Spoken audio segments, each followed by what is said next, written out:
No, io ho capito perché i bambini non vanno al primo giorno di scuola. E perché? È un'indagine che ho fatto, perché i bambini, logicamente, quando sono bambini, vengono portati al centro commerciale, vengono portati sulle giostre, logicamente, quando vanno vicino a una bancarella, le mamme che dicono? Non ha cum mangiato.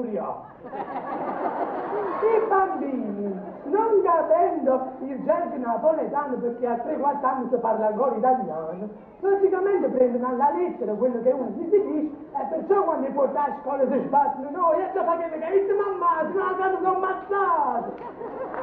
E questa è psicologia.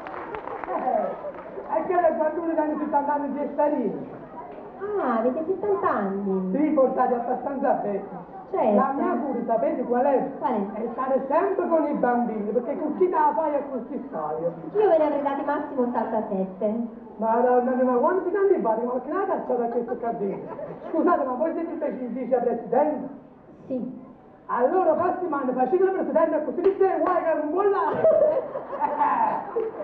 Vabbè, io mo vi devo abbandonare un secondino. Sì. Visto perché, fatemi leggere un attimo. Prego, prego. Il gatto puzzolone. Ma perché facevi cantare queste canzoni?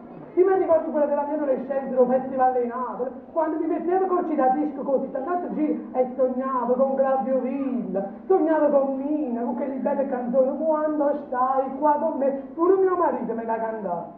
Immagino, Mi canta che ti passa. Mi fece la serenata. Ah, cioè? Meglio queste carozze, il giorno del matrimonio, non si presenta sull'altaro. E dove si doveva presentare? Sull'altaro? allora? E non si presentò! Ah, non si presenta Non nel si senso presenta che non è sull'altare. venuto. Non è venuto. Ma Hai indovinato perché? perché? Perché ha detto, io mi pensavo che in mezzo, lo scusa